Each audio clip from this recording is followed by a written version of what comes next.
Over the past couple of weeks, there's been a massive controversy lingering, and if you looked at it, PlayStation taking the biggest L in gaming history, Xbox doing whatever the heck they're doing, there's been a lot of commentary about game keycards not being the worst thing in the world.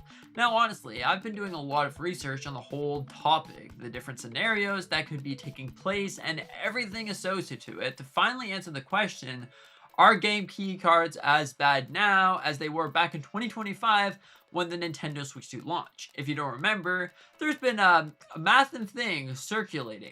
Game key cards are the ruiner of the gaming industry. You own nothing and you will be happy. But it seems like after the full digital future coming our way to PlayStation, there's things that have definitely changed with this whole scenario. First off, if we're going to look at just a digital only library, you look at that and you realize, oh boy, maybe game keycards do stand a chance. First off, all these games are going to be stuck on one individual platform. You can't really share your games with your friends. I guess you could, account sharing or game sharing, I guess that sort of exists, but it's definitely not as fluid as just here. You want a disc? Here. You want a cartridge? Also, you're not going to be able to sell your games. If you played your games for, I don't know, maybe 2 hours or 1 hour, whatever the case may be, and realize this game is not for me, you can try to refund it, but chances are you're not going to be getting your money back. On the other hand, with game keycards, that is definitely a thing that you can do. I honestly wish that all of these companies would introduce the very famous Steam 2-hour system.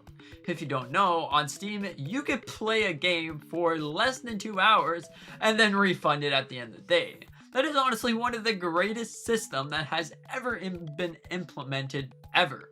So maybe that is something that they'll do in the future. But right now, that is not the case. So you're not going to be getting a single thing there. Also, your account, if it gets banned, it's going to be completely gone. Same thing goes with hacked. It's going to be completely gone. So nothing that you've really spent money on over the past years or so are going to actually stay unless they're on a key card or a physical cartridge or even discs. So all of those things definitely make for a really interesting debate when you look at it.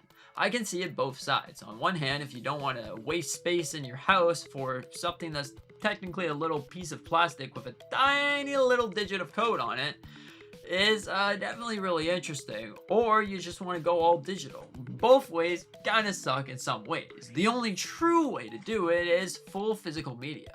But now if we're going to look at it, the true physical media and also sort of what we've had over the past, game keycards aren't actually new. These have been around for years. I'm not talking just with Nintendo, but also PlayStation, Xbox, and pretty much everything. These things have been around, but just no one has told you about them.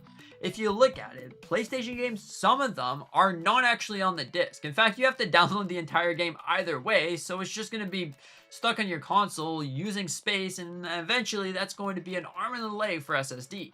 If you look at the prices, oh boy, they aren't looking pretty. They aren't cheap. So yeah, overall that is definitely really interesting. Also, with the Nintendo Switch, this game, Minecraft Dungeon, was on an actual sort of game keycard. So you had to pretty much download 10 gigabytes when you had it. You weren't really able to play. It just said download game please. Eventually they did fix that with the Ultimate Edition, but that still is something that existed. At least Nintendo this time around with the Switch 2 finally just said the consumer's right is our right to tell them, because without it, you wouldn't really know what you're buying. Maybe you'll end up one day, alright, the servers are offline, 30 years later, this is a game that I used to play as a kid. Wait a minute, why is it not working? I'm reading the back, I put the thing in there, what in the world is going on here? Nintendo support. My game's not working for 30... Oh, yeah, it's a game keycard, by the way. You see, this is something that you would want to hear now, so then you know what you're buying. One of the biggest things that I looked at is, honestly, Elden Ring Tarnished Edition. This was a game that I was really excited for, because one of the big things with game keycards is, yes, you don't own anything, but if you look at it, if you really look at it for 1 second, the biggest thing that Nintendo most likely introduced them for is A, to save the companies a little bit of cost and to allow them to bring their games over.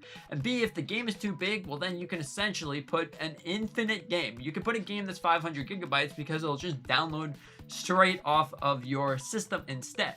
So if a game is too big, wouldn't you rather have on a game keycard than to have it digital? You at least have that option, if you know what I'm saying.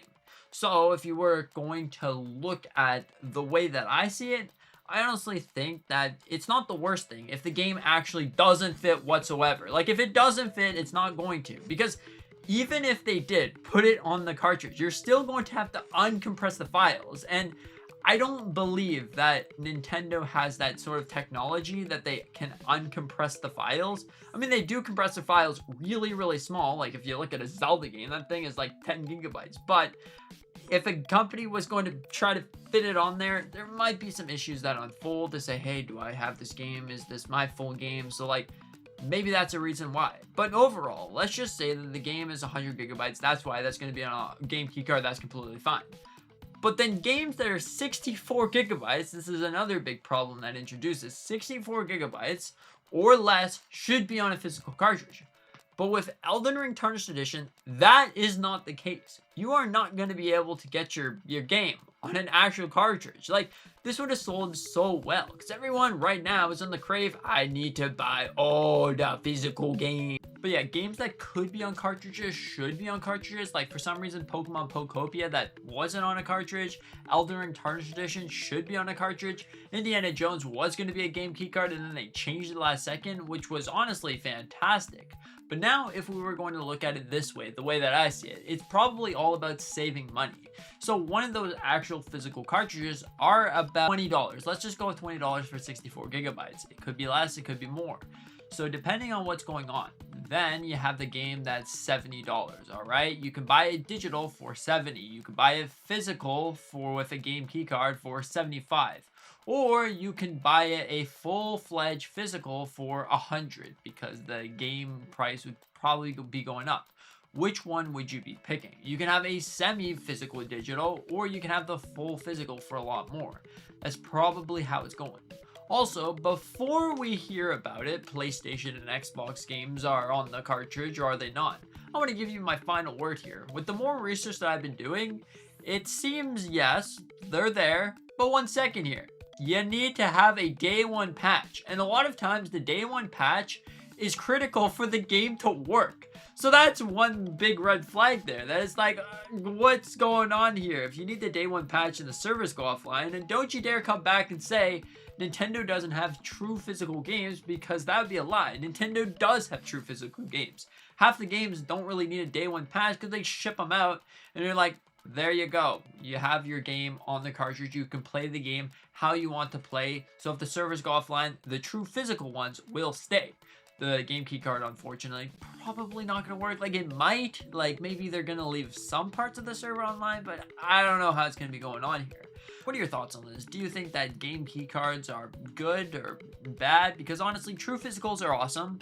Game keycards go in second for me, and digital can go thrown out the window. If I have to buy digital, I'll buy it. But besides that, not gonna happen. 99% of my games are all physical, so maybe I'm biased about that. But I try to not be biased about any of this. I'm just telling you the straight up information, so you decide what you want to decide. Also want to say thank you so much for 5,000 subscribers. You all mean the world to me. I really appreciate each and every single one of you. And you really crushed that goal. Our goal was try to get to 5,000 subscribers before the end of July. I thought that's probably not going to be happening. Oh my goodness, here we are. So let's see if we can get that goal even higher to 5,500 or 5,555. That would honestly be pretty fantastic. I know we can do it. So anyways, thank you so much for being here. See you on the next one.